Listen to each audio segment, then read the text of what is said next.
Ayan, hello mga ka-farmers. Samahan niyo ako ngayon sa mag-pruning ng ating tanim na ampalaya.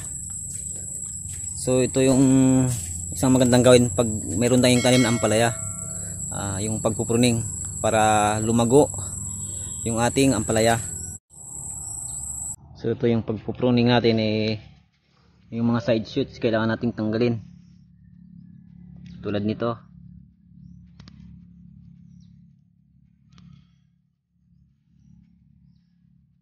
Tanggalin natin ang mga side shoots para mas lalong gumanda ang ating ampalaya.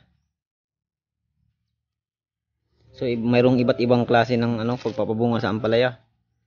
Yung iba hindi na nila tinatanggal tong mga side shoots. Kasi dito sa gilid pinapabunga na nila. Ito yung paraan sa amin, yung pagtatanggal ng side shoots. Ayan. Doon namin pinapabunga sa taas. Sa taas lang, hindi na pinapabunga dito sa gilid. Ayan, sa puno. Kaya lahat ng mga dito ginugupit namin. Tanggalin natin yung yung mga pangit na dahon. So ito okay pa naman yung niya, mga dahon. Hindi natin siya tanggalin. Ayan. Ito. Lahat ng lumalabas kasi yan ng sustansya, nakakaagaw ng sustansya. Kaya nahihirapang lumaki yung ating tanim na ampalaya. So hanggang dito. Yan. Taas. So, maganda pa naman yung talbos nito. So ito yung ginagamit sa pag nagluluto tayo, pwede natin nung gamitin. Yung talbos, panghalo sa munggo. So kapag dito na sa taas, yan. Yan, pag dyan na sa taas, okay na yan. Pinapaano na namin. Pinapakapal. Pwede na siyang magpadamihin yung sanga. So, galing dyan. Pababa. Sa aming paraan ay tinatanggal po namin yung mga side shoots. Sa amin, halos lahat tinatanggal namin yan. So, kapag nagtatanggal ka, mabilis po ito tumubo. Pag tinanggal mo ngayon, ilang araw lang yan. May tutubo ulit. Kaya paulit-ulit. Kaya paulit-ulit rin tayo mag-pruning. So, madali na rin namang gupitin yan. Yan. So, sa dami nito, marami tayong panggulay. So, ito. So, nito may una siyang bunga. Ngunit baluktot. Akin muna siyang tatanggalin. So mayroon pa namang isang mix na ito na magandang bunga yan. Pwede na natin siyang palakihin.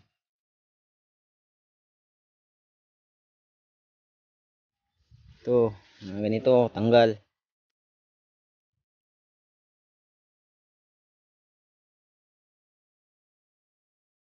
Dito sa taas.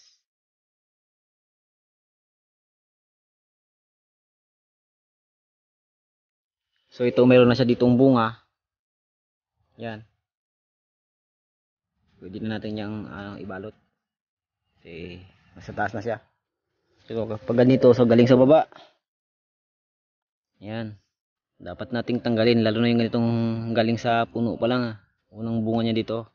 Huwag muna nating palakihin para hindi mahirapang lumago yung ating ampalaya. So sa ganon, mas mapupokus muna ng ampalaya ang pagpapalago. Kasi kapag pinabunga natin siya sa unang bunga niya, hindi natin tinanggal, halos lahat ng nutrients, sustansya na galing sa puno ay mapupunta lang sa bunga. So, mabilis mamamatay ang ating ampalaya. Para maging maganda yung ating ampalaya, magandang mag-pruning. Kasi malaking tulong yan para mas gumanda ang puno ng ating ampalaya. Tanggalin natin yung mga unang bunga kasi para mas lumago yung ating ampalaya. Tanggalin natin yung unang bunga, huwag tayo manghinayang doon kasi mas makakaano lang yun sa ating ampalaya. Mabilis na siya matay, hindi agad kakapal. Pero kapag nagpruning tayo katulad nito, mas makakapokus yung ating ampalaya sa pagpapataba, pagpapalaki, pagpapalago sa itaas kapag nagpabunga na tayo. So ito yung mga ganito, ito yung masarap sa munggo. Kapag mayroon tayong munggo, ito napakasarap. Yan. So, sa dami nito talagang mananawa ka sa kakain ng talbos ng ampalaya. Talagang magiging bitter ka.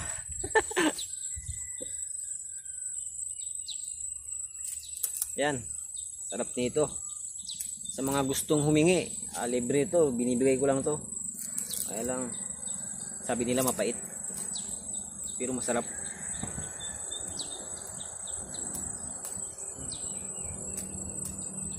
Ito, sarap ng talbos, sariwang sariwa. Napakasarap nito. Sa akin nga ito, ni ano ko lang, steam lang. Okay na, sausaw sa suka at merong sili. Sarap na ng kain ko nito. Ito lang. Kahit na hindi na ilagay sa munggo. Solved na si Kuya ID.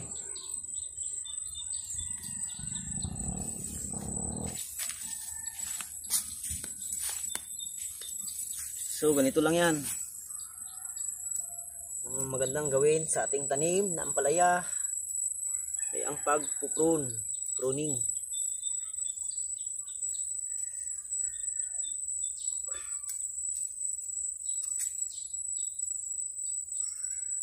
So mga farmers, kunti pa lang, ilang puno pa lang, 3.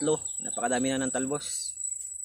Isa dami nito, talagang napakadaming talbos. Hindi na namin to binibinta dito. Kung gustong humingi, binibigay namin to.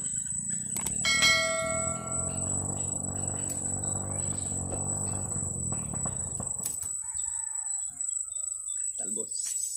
Sarap.